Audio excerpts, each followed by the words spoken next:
pronghorn and buffalo. Land of Lakota, the Great Spirit roams. Land of beauty, peace and goodwill. Land of the people, these sacred black hills,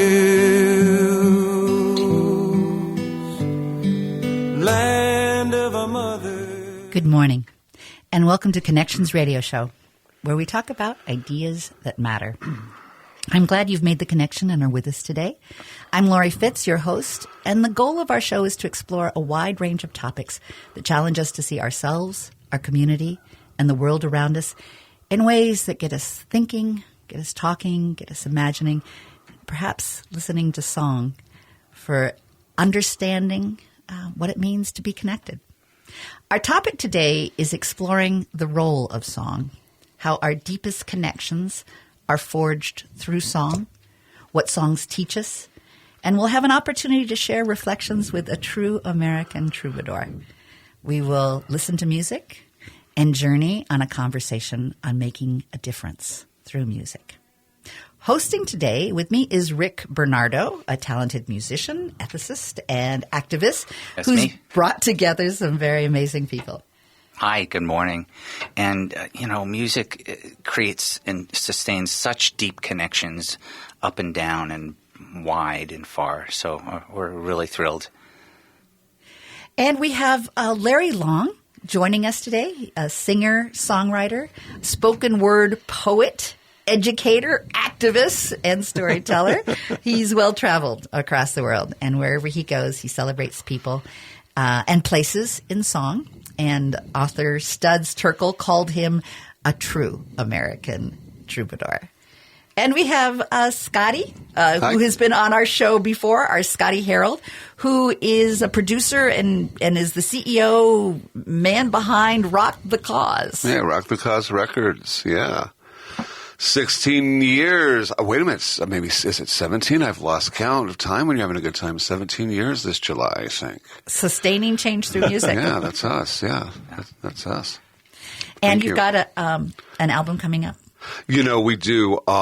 With Larry Long, who's here in the studio with us today, we've currently got his lost classic, Run for Freedom, is available on Rock the Cause Records worldwide on all digital streaming platforms. And it's truly a beautiful record full of still very urgent messages of social justice anthems, working class hymns, etc. But it's available right now for the first time digitally ever, and it's been lost for many, many years. But it's really one of those records that showcases the depths of Larry's work and why he really truly earns the title, the Great American Troubadour. So I really encourage everybody to head out to Apple, iTunes, Amazon, Tidal, wherever you listen to music, and check out Run for Freedom by Larry Long.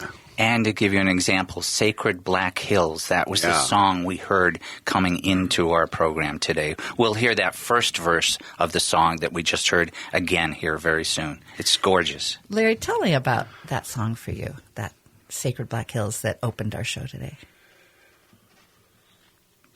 Well, the Black Hills are sacred because that's where the Lakota people, their creation story comes out of the Black Hills. And it's their Jerusalem of the Lakota people, or the Oceti Shakowee, Seven Council Fire Nation. And so it was guaranteed, to their nation by the Fort Laramie Treaty of back in 1868, and it was promised to them in a relationship of an agreement between nations, us and them. So I wrote the song after traveling out there during the time of the American Indian movement. That was, tell me the years that you most look at as the American Indian movement, the AIM. That was in the 1980s that I got very involved as an ally and supporter. Mm-hmm. And they had set up a Yellow Thunder camp in the Black Hills. And I went out there to that camp and was very inspired by what was going on there. And I wrote the song. During that time, you also wrote Run for Freedom. Yes. Uh-huh. And I want us. This first segment is going to be a lot of music and not as much conversation, which but I'm looking forward to our next segment doing more deep dive into the conversation. But it is a beautiful song. Would you set up the song for us before we play it in terms of Run for Freedom and what inspired you to write that song? Well, I was actually singing in Germany at a large festival in Berlin, and I was singing "This Land Is Your Land." And from the balcony, an elder screamed out, said, "This is not your land, it's Indian land." And I was in Germany. And this person would not stop screaming, so I stopped singing, and I lifted my hand and said, "Speak."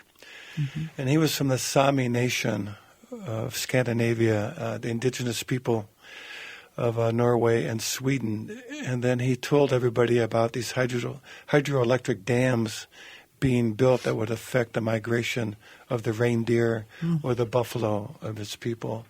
And after he got done speaking, and then I sang maybe one more tune, he came back and introduced himself.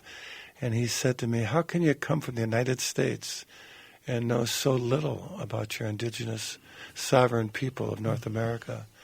And no sooner than when my plane landed back home, a woman named Walea Feather walked up to me and said, "Would you like to write songs with children on this event called Run for Freedom, leaving from Standing Rock, going to the prisons in Sioux Falls?"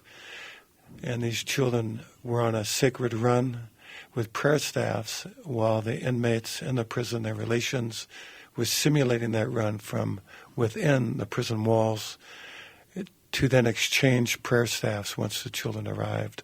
So each of the verses you hear on this song were written with the children on that Run for Freedom.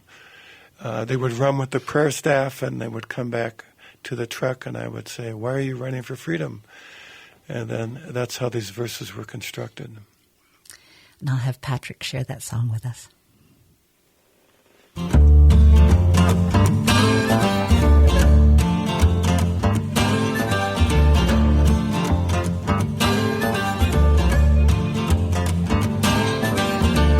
Brothers and sisters, ancestors are with us now.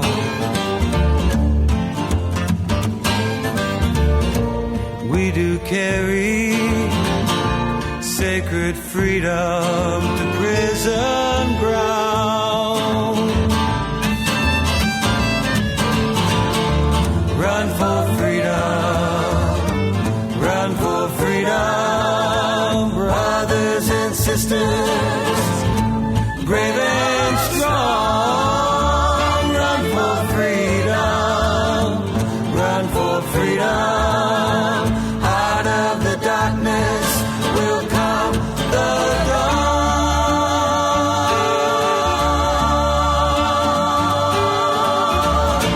Crazy horse, we remember the life you gave.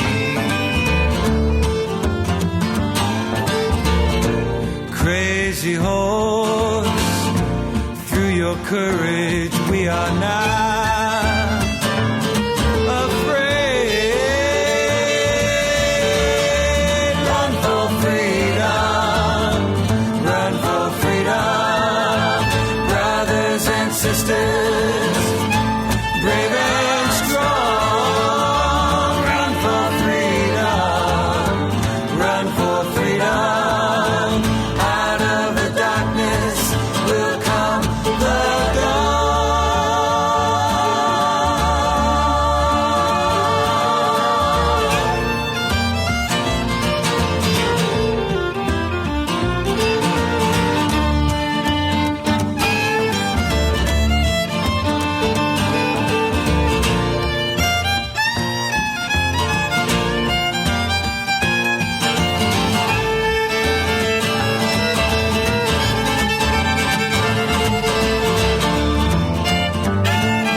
flight, so in spirit on the run.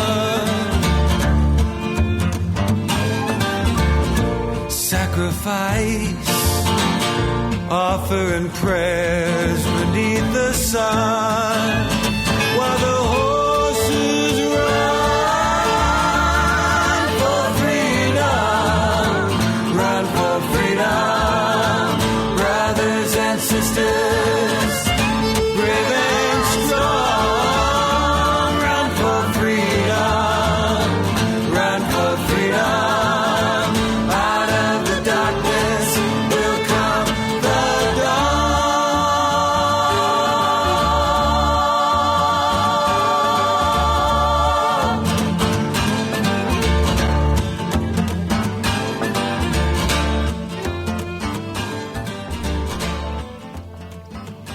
And that was Run for Freedom. Lyrics were by both Larry Long with the youth and the elders on the Run for Freedom. Mm-hmm. I was doing the two-step. Yes, you were. When you think of this song and you hear it now and you experience it now, what does it bring to you? It's deep. It's just deep. You know, because I see the faces of the children, and it was written with the children. And, you know, it was a run of sovereignty. One, I mean, it wasn't until the Freedom of Religion Act in 1978 under President Carter that indigenous people were allowed to practice their faith and their religions openly. Otherwise, they'd be arrested and thrown in jail or prison or beat up. And so they were Or children taken away and put into horrific... in a boarding school. Mm-hmm. So this was like really the first generation of young people that were spared being kidnapped or hijacked into adoption by the Mormons or white families. The opportunity for them to practice their faith in a public way. And on the Run for Freedom, I had never experienced what it was like really to be non-white. Mm-hmm. I was the only non-indigenous person on the run. And when these folks would drive by with gun racks and pickup trucks and scream profanities, we'd be going into convenience stores just to get water, and the cashier would have one hand on a pistol behind the cash register, afraid we've come in to rob them. Right. And so the fear of the other.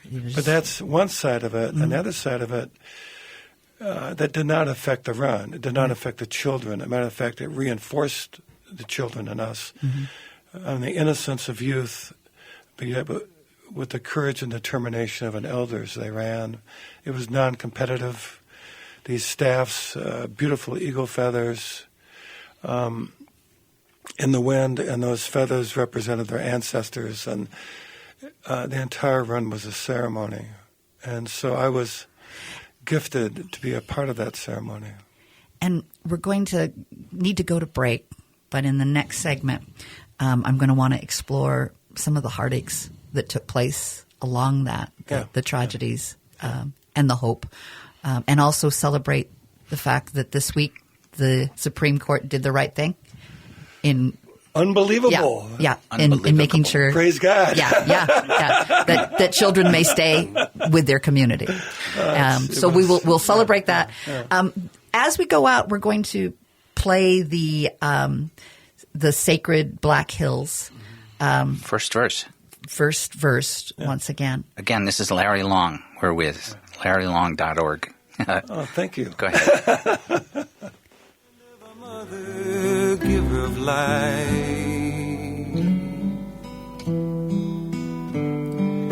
land of our fathers' heavenly flight, land of our children, for them we build this camp. In the valley, of the sacred Black Hills,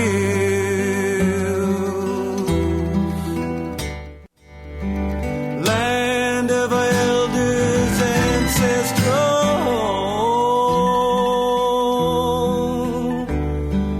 land which is sacred, can never be sold. Land to defend with my life, and I will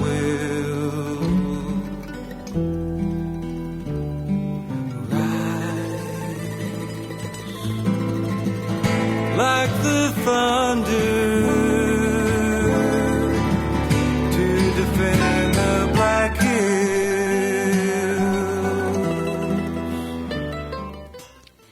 Welcome back to Connections Radio Show, where we talk about a lot of things, but ideas that matter, sometimes expressed through music and sometimes expressed through thought and work. Today we're exploring music and exploring how our deepest connections can be forged through song. And joining me today is Rick Bernardo, who is a talented musician, ethicist, and activist who has invited two terrific folks to be part of our show today. We got Larry Long with us, folk troubadour that many have known for years, and Scotty Harold, CEO of Rock the Cause Records. Mm-hmm. And a new old album. Yes, my favorite. It's gorgeous. My favorite. It's gorgeous. And the new old album is Run for Freedom. Run for Freedom by Larry Long, and it's available on Rock the Cause Records. It's a treat to work with Larry. We've actually worked together on numerous different projects, and I first met Larry, by phone. A few years ago, he called me up when he had a project that he was working on with the voices of 7 different indigenous women and Bonnie Raitt, Indigo Girls, etc., and recording a track that was called No More Pipeline Blues on This Land Where We Belong. I remember that. Yeah, which Larry was instrumental in helping to write and arrange and put that together. And so for a while we just talked by phone, and then finally we got together in person and met and started working together. And what's great about working with Larry is when you look at the careers of folk music icons in America, when you look at people like Pete Seeger and Joan Baez, Buffy St. Marie, etc., Larry's trajectory has paralleled. It's paralleled those people. He's done it. But where, Larry's been a little bit different, where he hasn't been living out of a hotel and a tour bus. He's actually been out in the streets, community organizing, and really working to try to heal the traumatic injury that's been done to generations of people by the displacement of people. And Run for Freedom is very timely for our record label, too, because we're really involved in a project right now with Reconnect Rondo in St. Paul, where we're leading a group of young people to help tell the story of Rondo and the future of Rondo, and why the land bridge is a way to really celebrate the resilience of Black and brown people in America. But it's also, we're diving deep into the young people with the idea of the displacement of people. Mm-hmm. And Run for Freedom has that tapestry woven into it, where, white Europeans came to America, they displaced the indigenous tribes, and then they went to Africa and they kidnapped, the indigenous people of Africa and brought them here. Mm-hmm. And then proceeded to, work towards the genocide and displacement of both indigenous and Black and brown people in America. And it's not okay. No. And there's activism with music. There is. And I appreciate all that you do with Rock the Cause that brings activism to life. And folks who do purchase the albums through your Rock the Cause, a percentage goes back to those communities to support them. So I wanted to mention that as well, is that this is music. That's what brought us together, actually. Yeah, really, because of our shared commitment to the same core values. Yeah, Rock the Cause is like the Newman's Own of the record industry. Without the tomato sauce. Yes, without the tomato. Well, I do have tomatoes growing in my garden. I could do that, right. But we do give 70% or more of the proceeds that we earn from the music with the community and share it with the artists. I mean, it's a labor of love, and it's something beautiful. And I do believe that music can change the world, and I will be convinced of that until my dying day. And in looking at the trajectory for your music, Larry. I know in this segment I had said that we were going to listen to Run for Freedom. I'm going to have that be in our next segment because I'd like to just ask you a couple questions about Run for Freedom, and then we can share a verse in the next segment to get people who haven't been listening to be able to listen in the next segment. Back into the groove. Right, yeah. right. But for the Run for Freedom, you mentioned in the last segment, this was your first introduction when you went on this run after coming back from Germany, and it changed your life. You know, you look at your whole life, you dedicate it to supporting causes like this. It just transformed everything everything I've done since the Run for Freedom is directly tied to the run, because it was so painful to be a recipient. As a white male, to actually experience that. But the fact is, when the run was over, I could walk away and disappear as a white man, and nobody, knows what I think or what my core values are. But to indigenous populations and to the African American communities and the brown communities, they cannot walk away. They live with it day in and day out. As a friend J.D. Steele said to me, he said, it's amazing that we've not all gone crazy.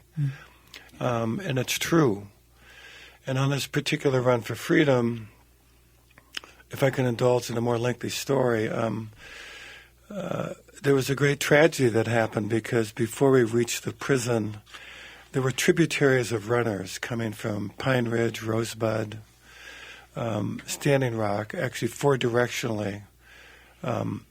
Children honoring the four running. directions. Yes. And a young girl named Kimberly Rose Means, or Wambly Wakan Wee, she was only 12, 13 years of age, was struck and killed by a drunken driver who happened to be white, who gets freed on a misdemeanor charge. And this was during the run itself? It was during the run itself, so we actually did not make it to the prison. We ended up going to a memorial for Kimberly Rose Means, where this song was sung with the children. And the family wrapped me in a star quilt. I'd never seen a star quilt before. And I was wrapped in a star quilt, and it's hanging outside my bedroom, and one of the sacred objects that I carry. And so I think of the spirit of Kimberly Rose Means and all of those who gave their life, going back to Crazy Horse and before. There was something that was written about that experience, I believe, from a Native American. It's her father. Yeah. Ted Means. Out of the Muteness, is that the right quote? No, that's from Meredith Seward, the author. Perhaps you can just refresh a synopsis of what he had said in terms of how he appreciated the work that you were doing. The father. You mean, the father? Yeah. Oh, the words are written on the back, and we are still very close to the Means family. Ted has passed on, but he said Kimberly gave her life in service. Actually, he wrote, "I believe that Kimberly has a message for all of us. Her message is of struggle and sacrifice, and her message is of beauty, a beautiful people, a beautiful land, beautiful water, a beautiful life." And since the run from 1981, it's still going on. And a matter of fact, there's been a Kimberly Rose Means fund, which money is raised to help out Indigenous children and those who've been incarcerated. So her sacrifice has sparked a lot of giving and renewal within the nation of the First Nation people. Thank you for sharing. Thank you for allowing us to be a part of your journey and sharing Thank you. those memories. But we do need to go to break, and I I wish I could just keep talking with you, but we'll take a break. Yeah. We'll have folks come back to hear more. It's always doing what we can.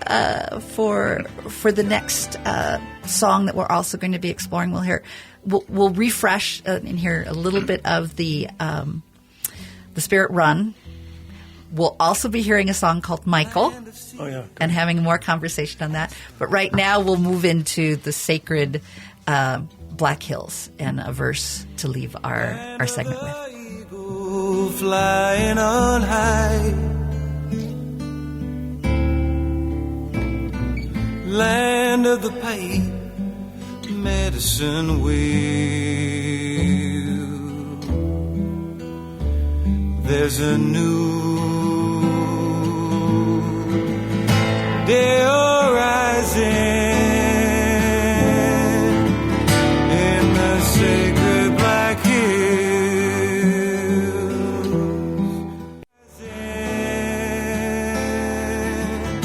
In the sacred Black Hills. And welcome back to Connections Radio Show, where we talk about ideas that matter. And today we're talking about songs that matter, songs that make a difference. And hosting with me today is Rick Bernardo, who is a talented musician, ethicist, and activist who has brought together some amazing people. Hi, and that was just the tail end of one of the verses from the song Sacred Black Hills by Larry Long. Not only by Larry, but he's drawing on so much community experience as well. So, hi, Larry. And Larry is here with Scott Harold, CEO of Rock the Cause Records, and they're working together on this new album, Run for Freedom. Yeah, and it's available worldwide on all digital service providers. So if you are intrigued by the music you're hearing, but also would like to learn more about Larry, head on out to Spotify, Tidal, Apple, wherever you experience music. This is the first time it's been made available digitally, and it's remastered. It's really one of those long lost records that I love, where it's new and old music. And Larry's one of those people that's like, every few years you find out about this undiscovered great, this blues artist, this folk artist, that this troubadour has been out there just in the fabric of America, and then they have a resurgence in their career, and I'm really hoping that's what we have with Larry. Yeah. And there's a passage that I found that I really loved that talks about Larry that I want to share. From Woody Guthrie's America, Larry Long has come a-singing and organizing, his dog dubious at his side, his guitar slung handsomely over his faded work shirt. Long hasn't made a record in a number of years, and if you studied his calendar, you'd see why he hasn't had the time. For one, he spent 3 years organizing chapters up and down the Mississippi River, trying to clean up the Big Muddy. 2, he's put in a lot of time singing for the American Indians, their numerous causes, not to mention Central American peace committees, farmers who are about to lose their seat of their pants, plus their land. Thank you, Larry, for all that you do. Thank you. We've been talking about indigenous songs, the work that you've done to work in partnership in co-creation. One is the one that we've been hearing in terms of the beginning and the outros of our segments in terms of the Sacred Black Hills. And then the Run for Freedom, your first endeavor in working with young Native American children, and during that time losing one of the children that you had been working with to develop that song, and the impact of your life on that. I would like to have just maybe one verse of the Run for Freedom shared to just reestablish that in our conversation. And then we'll also want to do the full song of Michael during this. I know that I've gone over, and I'm doing my best to cover both of them. But I do want to have one more recognition of the Run for Freedom, and that's really your organizing principle for your album, really, isn't it? Called the Run for Freedom, and all things come out of that. So, Patrick, I'm just going to have you do one verse for us.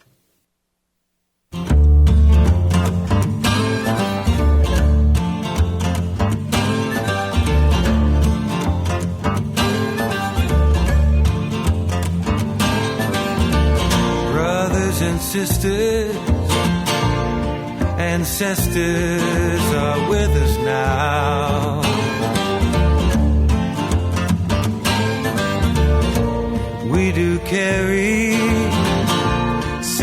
freedom to prison ground. Run for freedom, run for freedom, brothers and sisters, brave and strong. Run for freedom, run for freedom. I'm struck by this song and the way that you are. I have the privilege of having you in our room with us. And you're going places, and you're writing a memoir right now. And you had mentioned how important it is for you right now to see that it wasn't just you that love this music. You love it now in terms of being able to hear it in a different way years later. But you also know that there are others that love it too. Tell me about that. I'm not sure. Tell me about how it feels to know that this song lives in a powerful way with Native Americans as well as with you. I mean, the songs, while writing the memoir, I've gone back to actually call up like the matriarchs of the movement, Madonna Thunderhawk, Phyllis Young, founders of the Women of All Red Nations and the International Treaty Council, and then I reached out to the children that were on that run, who are now 40, have children of their own, and even some are grandparents already. And the impact of the run was the same for them as for me. And the song, resonated, still resonates because it's their words, crafted into a melody. From an indigenous perspective, a friend of mine, Rick MacArthur, who has passed away too, a veteran of Wounded Knee and of Vietnam, he says, from an indigenous perspective, art is meant to be beautiful, purposeful, and long-lasting. Beautiful, purposeful, and long-lasting. And so this song comes out of a context. Art, from a larger consumer capitalist perspective, is something to be consumed or devoured.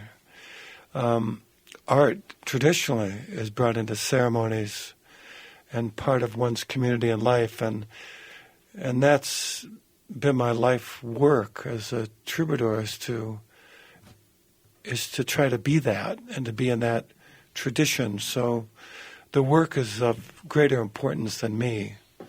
I'm just a conduit, a messenger, to be of service to something far greater than myself. And so I guess that answers what it means to me. Is it means everything. I've given my life to this. And I so love these people. You mentioned that part of the run was to get to the prison. Yeah. You write a song, Michael has... relates to incarceration. Correct, yeah. And I'd like to share that song too. What I aim to do so that we can make sure that we can have time to do all this is I'd like to end this segment with that song. Oh, great. And then we'll come back in the next segment and talk a little bit more about it. I would love to. Okay. Yeah.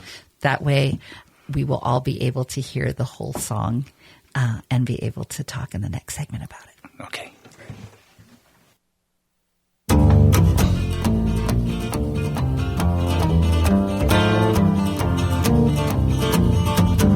I met Michael when he was 13 years old, 1 year ago today. When I was working where he was living, teaching guitar to children all day. Michael taught me a song he had written. I taught Michael the song Anime, which reminded him of his people. Anishinaabe, Michael gives you praise.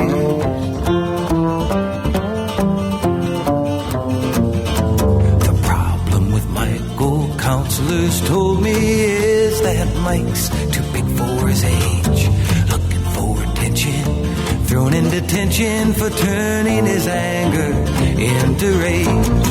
Michael taught me a song he had written. I taught Michael the song Anime, which reminded him of his people. Anishinaabe, Michael gives you praise.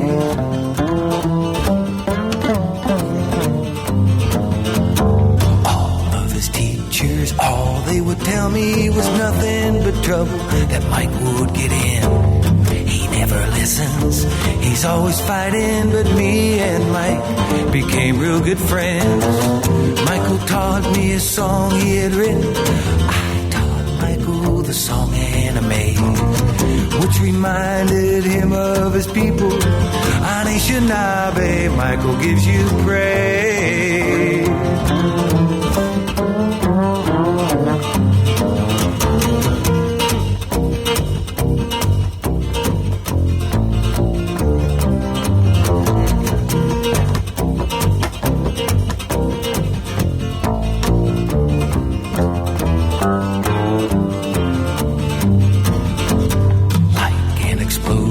Thoughts came flowing out of his heart into his mind, where Michael gathered fruits of anger, and out came a song in pretty good rhyme.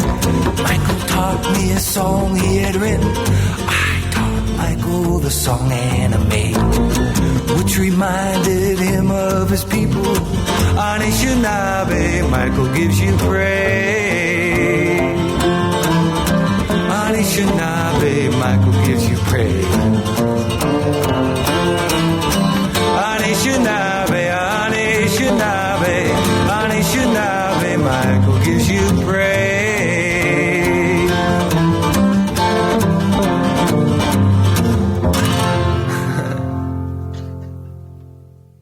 Flying on high,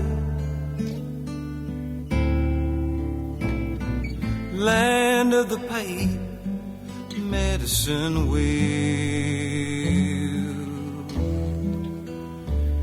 There's a new day arising in the sacred Black Hills. There's a new...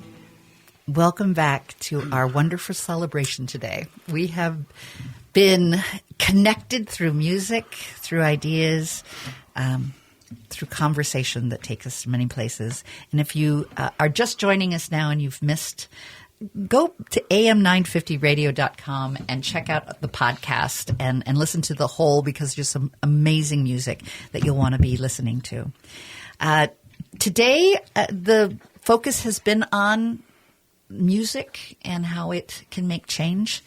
And we have two wonderful guests that I will let our friend Rick Bernardo, who's co-host, introduce, who brought these guests today. Two, Larry Long, troubadour, folk music, goes back with community work for decades, and Scott Harold, CEO of Rock the Cause Records, and I'm just reawakening to the truth in many levels of music, how it's a prophetic, it's connecting, it just speaks to our hearts. So welcome, Larry and Scott. Hi. Thank you.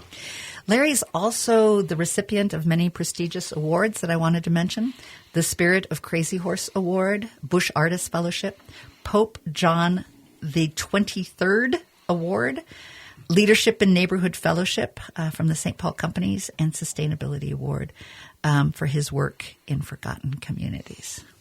So thank you for the work that you do.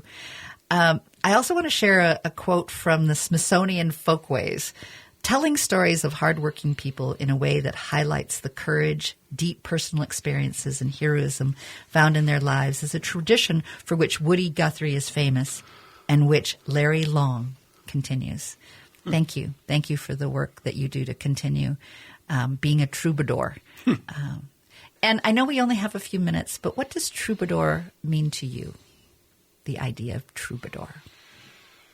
I would say the role of a troubadour is to be a bridge builder, and a bridge builder gets stepped on by both sides. Yeah. And that's the role of trying to create some sort of empathic understanding between between the many nations of people that call this world home. And so it's, I often will write songs in the first-person narrative, like Walt Whitman, Leaves of Grass. It's the universal I is the we. And so, and that's been my life work. I also have this program, Elder Wisdom Children's Song, which was released by the Smithsonian Folkway Records, bringing elders into the classroom, and they listen to the life stories of another, and then they also compose in the first person in terms of empathic learning. So you cross the lines of gender, culture, class, to somehow create some level of understanding. I love the idea of connection being a bridge, but you get stepped on both sides. There needs to be you need to be brave in doing connection work, in doing bridge work. It gives the greatest joy. Yeah. Just gives the greatest joy. And to get the album, tell us more about that, Scotty. Absolutely. You can go to Spotify, you can go to iTunes, you can go to Tidal, Amazon, anywhere that you like to experience digital music. Run for Freedom by Larry Long is available for the first time digitally, and it's also digitally remastered. And you can also just head out to Larry's website, too. That's larrylong.org, correct? Yep. Yeah. It is. And Larry, I know you wanted to do a shout out to some folks that you did this music with, and I wanted to make sure I gave you that time. Well, on bass, it's Billy Peterson, one of the greatest musicians that's ever come out of this region and even the world. And Ginger Commodore, Prudence Johnson, Peter Strushko, and it was also produced by Marianne Moore. And Claudia Schmidt sings on this as well. Thank you for all that you've done. Thank you, Scotty, for bringing this music back to our awareness and our connection. Joy. And thank you for the music that I cherish in terms of honoring the sacred Black Hills and the Run for Freedom. And this Thank is you for all you sacred. do. This is Sacred Black Hills music. We're Right. Yeah. as we go. A beautiful place where horses run. Oh, horses. Yeah.